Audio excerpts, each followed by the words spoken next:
정원을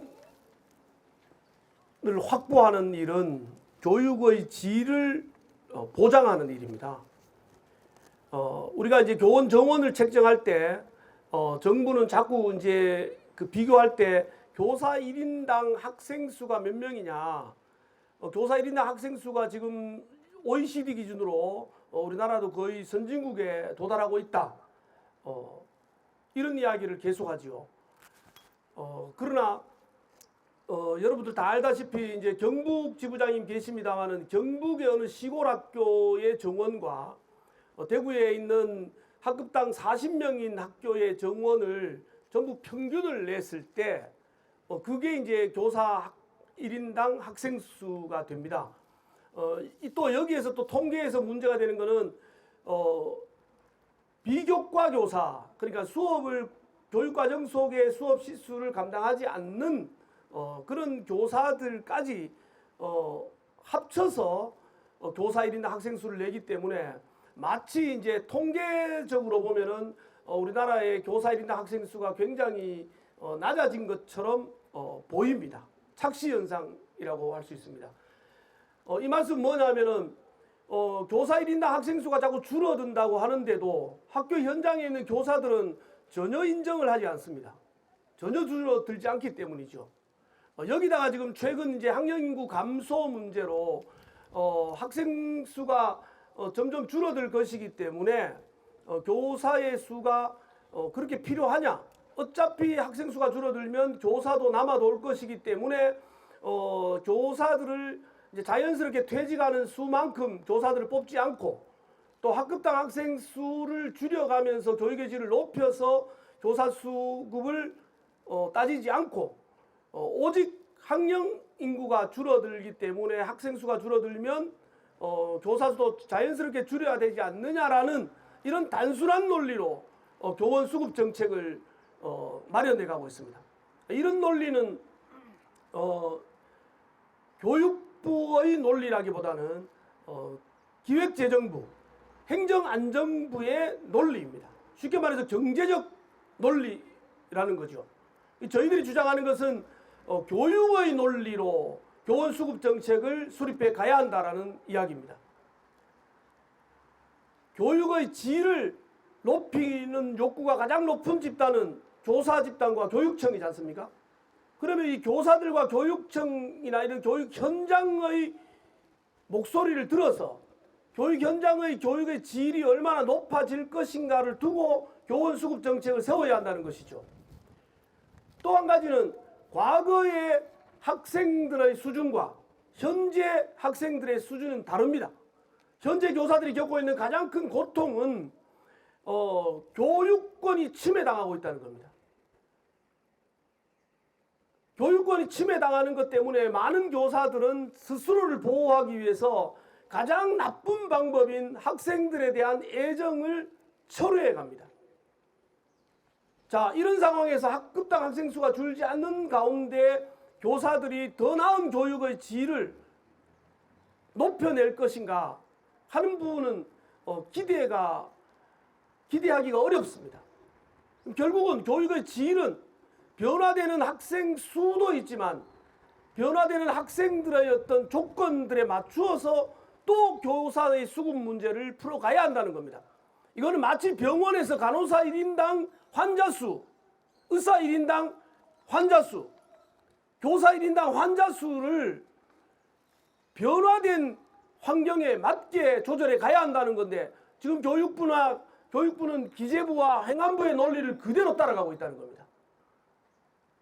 또 한 가지는 현재 교육부 장관이 없습니다. 그나마 기재부 행안부가 교원 수급 정책을 내서 교원 감축을 주장할 때 그나마 교육부 장관이 행안부 장관과 기재부 장관을 만나서 이러면 안 된다라고 주장을 했습니다. 그런데 현재 교육부는 장관도 없으니까 정무직이 없잖아요. 누구 하나 행안부 장관, 기재부 장관을 만나서 교원 수급에 대한 주장을 하지 않는다는 겁니다.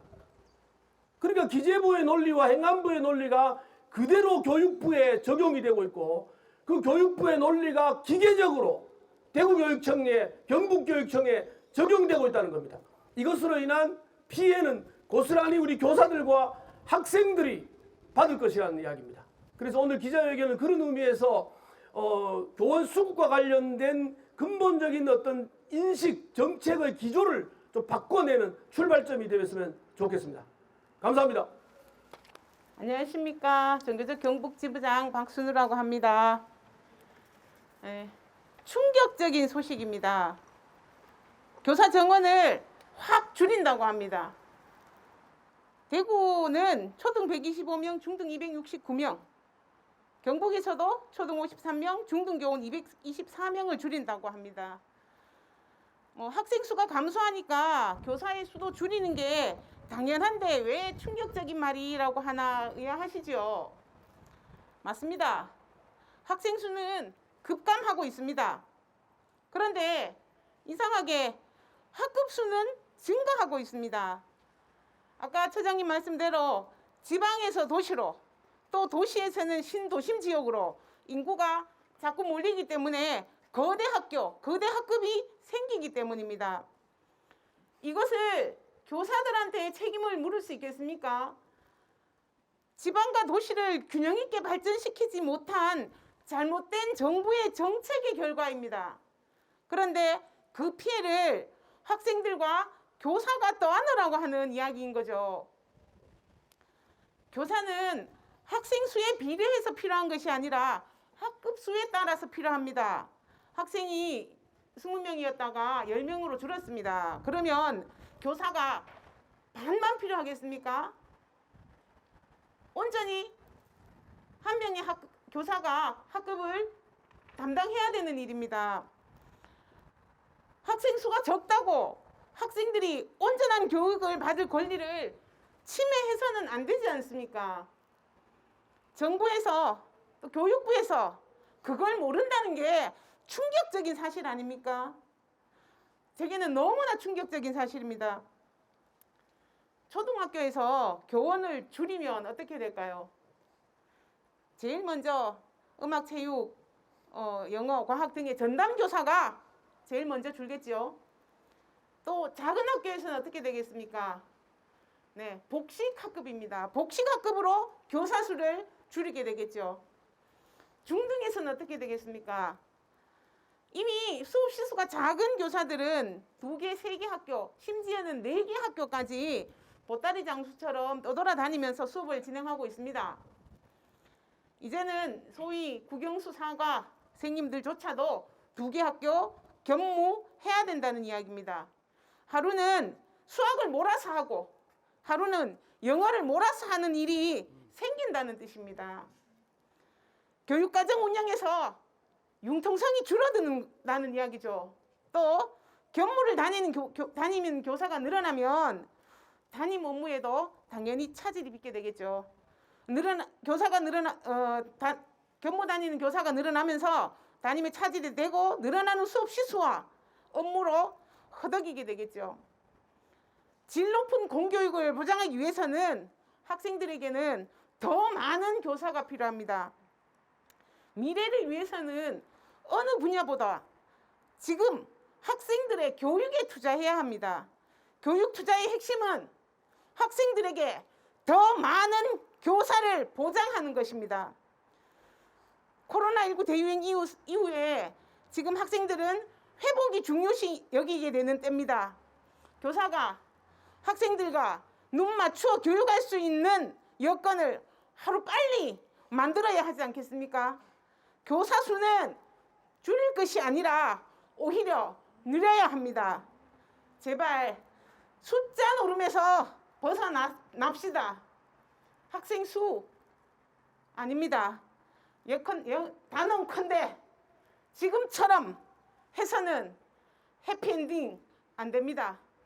교사 수 반드시 확보해서 학생들에게 질 높은 교육이 되도록 함께 투쟁해 주시기 바랍니다. 감사합니다.